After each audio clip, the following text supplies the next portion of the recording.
আসসালামু আলাইকুম প্রিয় দর্শক, ক্যাটল বাংলা টিভির পক্ষ থেকে আপনাদের সবাইকে স্বাগত জানিয়ে শুরু করা যাচ্ছে নতুন আরও একটি খামারের প্রতিবেদন। দর্শক, আজ আমি এসেছি বাংলার সভা টিভি অ্যাগ্রো ফার্মে, যে অ্যাডমিন আব্দুর রাজ্জাক, তারই ফার্মে আজকে এসেছি। আজকে কোথাও কোনো হাটে যাইনি। তো এই ফার্মে আসলে কী ধরনের গরু লালন পালন করা হচ্ছে, কি কি জাতের গরু আছে, কিভাবে পরিচালনা করা হচ্ছে, খামার কস্টিং কীরকম, কী ধরনের আয় ব্যয় বা আদৌ এই সমস্ত আসলে যে ফ্যাটেনিং খামার করে লাভবান হওয়া যাবে কি যাবে না, সেই বিষয়ে একটু আপনাদের সঙ্গে আলোকপাত করার চেষ্টা করব। তো দর্শক, কথা না বাড়ি আমি আপনাদের সামনে একটু শুরু করি। তো দর্শক, এখন আমরা যে বাংলা সভা টিভির অ্যাগ্রোর যে ওনার ডাক্তার আব্দুর রাজ্জাক, তার সঙ্গে একটু কথা বলবো এবং এই খামারের বিস্তারিত তথ্য জেনে নেব। আসসালামু আলাইকুম। আচ্ছা, আপনার খামারে এগুলো কী জাতের গরু? এগুলো আমার খামারে তো ম্যাক্সিমাম শাহিওয়াল জাতের গরু, ম্যাক্সিমাম শাহিওয়াল। একটু ফ্রিজিয়ান আর একটা ক্রস। আচ্ছা, তা বাদে আরও অন্য কোনো ধরনের গরু আছে? আমি আরও কিছু গাভী গরু লালন পালন করে থাকি। দর্শক বন্ধুরা আমার চ্যানেল যারা দেখে, এর আগে বাংলা সভা ইউটিউব চ্যানেল আমার যখন ছিল, তখন থেকে আসলে ওই খামারের ভিডিও কিংবা হাটের ভিডিও করতে করতে গরু পালার প্রতি একটা আগ্রহ আমার চলে আসে। আর জন্য অনেক টাকা ব্যয় করে একটা খামার নির্মাণ করেছি। তো যাই হোক, এই খামারে মোটামুটি গরু আছে ইনশাল্লাহ। ঈদের পরে আবারও কিছু গরু কিনবো, কিছু গরু চেঞ্জ হবে। তো আমরা যে তথ্যগুলো দিতে যাচ্ছি সেটা মূলত ষাঁড় গরু নিয়েই আজকে তথ্যটা দেবো। গাভী গরু থাকবে, স্পেশালি ষাঁড় গরু আর কি। তো এই যে ষাঁড় গরুটা আপনার ক্যামেরার মাধ্যমে যারা দর্শক দেখেছি, সেটা হলো যে শাহিওয়াল জাতের ষাঁড় গরু। আচ্ছা, এটা বয়স কয় দাঁত? এটা মানে দাঁত ভাবেই কেবল দুইটা দাঁত উঠছে আর কি। এবার কুরবানিতে এবার এটা বিক্রি করার চিন্তা ভাবনা আছে। আচ্ছা আচ্ছা, এটা কত কত মাস যাবত এটা আছে? এটা মোটামুটি আমার কাছে বছর খানিক, আর এর আগে হয়তো আরও 1 বছর ছিল আরেক জায়গায়। তো মোটামুটি এটা ফেলে অলরেডি হয়ে গেছে এবং চিন্তা ভাবনা ছিল যে এবারে কুরবানিতে না, আগামী কুরবানিতে বিক্রি করার। তা না, এবারে কুরবানিতে বিক্রি করবো। এই জন্য ফেলে মাসাল্লাহ এটা হয়ে গেছে। আচ্ছা আচ্ছা, এটা হচ্ছে শাহিওয়াল। শাহিওয়াল।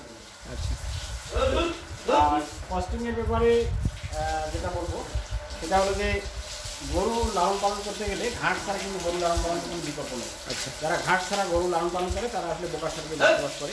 স্পেশালি সাইলেজ এবং ঘাস কিন্তু প্রতিটা গরুর জন্য দরকার। আচ্ছা, এটা হোক গাভী গরু হোক ষাঁড় গরু, মানে এগুলো কোনো বিকল্প নেই। আর ঘাস কিংবা সাইলেসে যে খরচটা হয় টোটাল গরু ফিটিং করতে, সেটা অর্ধেক খরচটা বেঁচে যায়। এটা একটা বিষয়। সুতরাং খামারি বন্ধুরা যারা এই নতুন কিংবা পুরাতন খামারি যারা রয়েছেন, তারা বুঝতেই পারতেছেন যে গরু লালন পালনে ঘাসের কোনো বিকল্প নেই। আচ্ছা, আমি যতটুকু জানি যে আপনি তো আছে আপনার যেটা ঘাসের যে জমি তো নাই। না, আপনি নাই বলতে ভুল হবে, জমি আছে কিন্তু আমি ঘাস চাষাবাদ করি না। আচ্ছা, তার কারণ আমি একা লোক, তা আমার জন্য খুবই কষ্টসাধ্য হয়ে যায়। আমার সাথে ওই যে কাজ করতে মন্দিরে দেখাই দেন। আচ্ছা, মঞ্জুর। তো সবসময় অল টাইম খামারে থাকি। হ্যাঁ, গরু দেখাশোনা, লালন পালন, গোসল টোসল ওই মাল করাই আর কি। আচ্ছা, আর মানে খাবার দাবার ব্যাপারেও আগ্রহী। দীর্ঘদিন থেকেই আমার খামারে আছে, আমার সঙ্গে ওই সময় দিচ্ছে। আর এই গরুগুলা গোসল টোসল কিংবা ফ্রেশ ফ্রেশ করার জন্য ওই করে, আর আমি শুধুমাত্র একটু জাস্ট দেখাশোনা করি এই।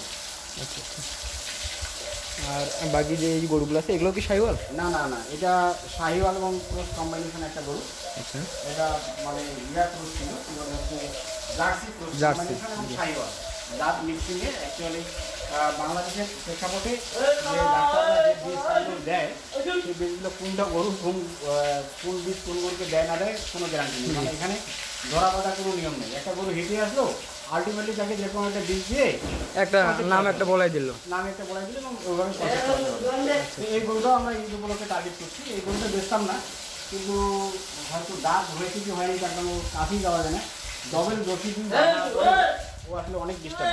হ্যাঁ, তারপরে মোটামুটি ভালো ইনশাল্লাহ। তারপরে ঈদে দেখা যাক, যদি যথেষ্ট ট্রেনিং আসে তাহলে ঈদেই দিয়ে দেবো, অন্যথায় ঈদের পরে দেওয়ার পরিকল্পনা একটা আছে। আচ্ছা আচ্ছা, তো এটা আমার 1 বছর লালন পালন করলাম আমার খামারে। আচ্ছা, আর খরচের ব্যাপারে আমি যেটা বলছিলাম, আপনাদের মানে মানে গরুকে আপনি হচ্ছে খাওয়া দেন কি? সেটাই গরুকে আমি শুধুমাত্র মিক্সিং ফিড খাওয়াই। আচ্ছা মিক্সিং ফিড বলতে এখানে ভুট্টার কুড়া আছে, রাইস ব্রান আছে, তারপর ধানের কুড়া আছে, সরিষা ভাঙা আছে মানে সরিষার গুঁড়া, তারপরে যে সোয়াবিন যেটা সেটা, তারপরে হচ্ছে আপনার এগুলো হচ্ছে প্রধান। আচ্ছা বিভিন্ন আরও উপাদান আছে। মিক্সিং উপাদানের মধ্যে ভিটামিন মিনারেল মানে ফ্যাট যেটা, আর ডিসিবি পাউডার, সঙ্গে থাকবে রুমেনি, জাইম এনজাইম, তারপর প্রোটিন, এমাইনো অ্যাসিড, এনলাইসিন, ডিএনমেথিলিন, অনেকগুলো কম্বিনেশন। আচ্ছা যাই হোক, আমরা তো আসলে আমরা জানি যে ঈদকে সামনে রেখে অনেক খামারি বা হচ্ছে অনেক ব্যাপারী বা অনেক কৃষকই কিন্তু হচ্ছে গরু যেন দ্রুত যেন মোটা তাজা হয় সেক্ষেত্রে অনেক ইনজেকশন হচ্ছে পুশ করে। তো সেক্ষেত্রে এটা কতটুকু যৌক্তিক এবং কি এটা আসলে আদৌ কি করা যাবে কি যাবে না, আপনার মন্তব্যটা কি? যাবে না, এখন অবশ্যই যাবে, কিন্তু ইনজেকশন করলে গরুটা স্বল্পমেয়াদী লালন পালন করতে হবে। ইনজেকশন করলে গরুর তেমন কোনো ক্ষতি হয় না, ওটা জাস্ট একটা ভিটামিন ইনজেকশন, ওটা তো আর অন্য কিছু না। এই ভিটামিন ইনজেকশনগুলো দিলে গরু দ্রুত ফেটেনিং হবে এবং গরুর খাবার রুচি বেশি হবে আর গরুর সেলগুলো একটু শক্তিশালী এবং মজবুত হবে। আচ্ছা এইটাই আছে, ইনজেকশনে তেমন কোনো পার্থক্য আর ক্ষতি নেই। তবে হ্যাঁ, এক ধরনের ইনজেকশন দেওয়া যাবে না, সেটা হচ্ছে স্টেরয়েড।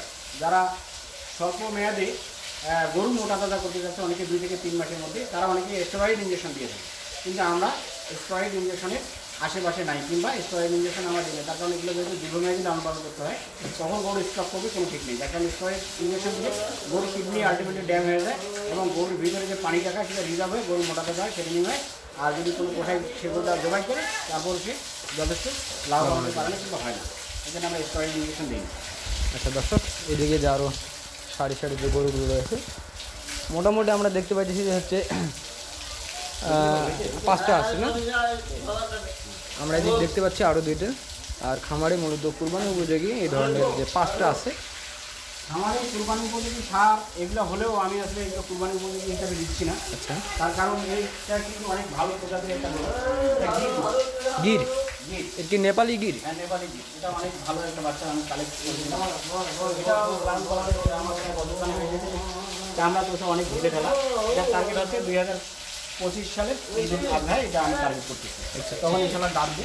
আর একটা আসলে বিখ্যাত গরু, সেটা হচ্ছে আমার খামারে জাতের মানে ওই 1 নাম্বার এবং 2 নাম্বার বলা চলে এদেরকে। এইটা আমার শাহিওয়াল সার, এটা কিন্তু বাচ্চা গরু বলা চলে, তার কারণে এখনো দাঁত হয়নি। এটার বয়স খুব সম্ভবত কত মাস, 1.5 বছর থেকে 20 মাস পর্যন্ত হতে পারে, 2 বছর হয়নি। তার কারণ আমি গত জানুয়ারিতে বাচ্চা কিনেছিলাম ওর মা সহ, তখন বাচ্চাটার বয়স ছিল 1 মাস। তো জানুয়ারির পরে লালন পালন করে আজকে কতদিন হলো, এই যে এই কতদিন আমার কাছে লালন পালন হচ্ছে। আচ্ছা আচ্ছা, হ্যাঁ, এর মাঝে গরুটার একটু ধকল গেছিল, গত বছর লাঞ্চি হয়েছিল, ইনশাল্লাহ রিকভার হয়েছে, এমন কোনো সমস্যা নেই। তো এই গরুটা আমি এবারে কিন্তু ছাড়বো না, হয়তো আগামী ঈদুল আজহায় টার্গেট করতে সারা দিন হচ্ছে। হ্যাঁ, আচ্ছা আচ্ছা। আর আমরা যতটুকু জানি যে বাংলা সভা টিভি অ্যাগ্রো মূলত যে এই খামারটা পরিচালনা করেছিল আগে হচ্ছে শুকনো যে হাড্ডিসার যে গাভী গরুগুলো রয়েছে সেই গাভী গরুগুলো আমরা তুলনামূলক হারে ওগুলো আসলে খুব কম দেখতে পাচ্ছি। এর কারণটা কি আসলে? এই সেটটাতে পুরোটাতে গাভী গরু দিয়ে ভর্তি ছিল, মোটামুটি 8টা গাভী ছিল। তো আমি বিক্রি করেছি গাভী গরুগুলো বিভিন্ন কারণে বিক্রি করার পরে, আর আমার গরু কেনা হচ্ছে না, এই জন্য আমি গাভী গরু আপাতত কিনতেছি না। আর গাভী গরু আর ষাঁড় গরু একসাথে লালন পালন করলে সেটা আবার একটু মানে সমস্যা হচ্ছে। ষাঁড় গরুগুলো রাত্রে ঘুমায় না, একটু ছটপট করে, মানে এটা একটা অন্য বিষয়, বা দর্শক বন্ধুরা ভালো জানি। তবে ষাঁড় গরু থেকে গাভী গরু অন্তত 2 হাত দূরে লালন পালন করা উচিত। তো আমার যেহেতু একটাই খামার, কোনো ঠিক নাই, এই জন্য আমি আপাতত গাভী গরু লালন পালন না করে ষাঁড়ের দিকে যাচ্ছি, হয়তো বা ষাঁড়ে আগামীতে করবো। আর হাড্ডিসার গাভী গরুর মধ্যে আমার কাছে 3টে হাড্ডিসার গাভী গরু আপনার দেখছেন, যেটার মধ্যে এই গরুগুলো এগুলো মোটামুটি একটা ভালো প্রজাতির গরু আমি কিনেছিলাম এই ঈদকে টার্গেট করে কেন্দ্র করে। কিন্তু ঈদকে কেন্দ্র করে কেনার পরেও আমি ব্যস্ততার কারণে এখনও গরুগুলো তেমন কোনো যত্ন নিতে পারিনি, শুধুমাত্র খাওয়া দাওয়া এবং খড়ের মধ্যে আছে। এগুলোতে ইনজেকশন দিতে হবে ক্যাটাফর্স, তারপরে 15 মিলি করে ক্যাটাফর্স দিতে হবে, আর 15 মিলি করে ভিটামিন বি কমপ্লেক্স দিতে হবে, আর সঙ্গে ওই জিঙ্ক খাওয়াতে হবে। তো আমি এখন জিঙ্কও দিইনি, ভিটামিনও দিইনি, ক্যাটাফর্সও দিইনি, আচ্ছা, এর মধ্যে চলছে আর কি। এগুলো হচ্ছে বয়স পায়দাত করে এগুলো? এগুলো জোয়ান বয়স, এটা যেমন 4 দাঁত আর এটা মনে হচ্ছে জোয়ান। আচ্ছা আচ্ছা। তো দর্শক, আপনারা এতক্ষণ দেখলেন বাংলা সভা টিভি অ্যাগ্রোর আর এই খামারের প্রতিবেদন। দর্শক, আশা করি এই প্রতিবেদনে যে আপনাদের যে তথ্যগুলো দেওয়া গেল সেই আলোকে যদি আপনারা আপনাদের খামার পরিচালনা করেন, ইনশাআল্লাহ লাভবান হবেন। আর খামার পরিচালনা করতে আসলে নিজের আগে মনোবল লাগবে, এবং কি মনোবলের পাশাপাশি কী করলে খামারে লাভবান হওয়া যাবে, কী করলে খামারে লাভবান হওয়া যাবে না, এটা আগে জানতে হবে, তারপরেই খামার পরিচালনা করতে হবে। তো দর্শক, কথা বাড়াবো না, আজকের এই প্রতিবেদনটি যদি আপনাদের ভালো লেগে থাকে তাহলে অবশ্যই আমার এই চ্যানেলটি সাবস্ক্রাইব করবেন। এতটুকু আশাবাদ ব্যক্ত রেখেই আজকের এই প্রতিবেদনটি এখানেই সমাপ্ত ঘোষণা করছি। আপনারা সকলেই সুস্থ থাকবেন, ভালো থাকবেন। আসসালামু আলাইকুম, আল্লাহ হাফেজ।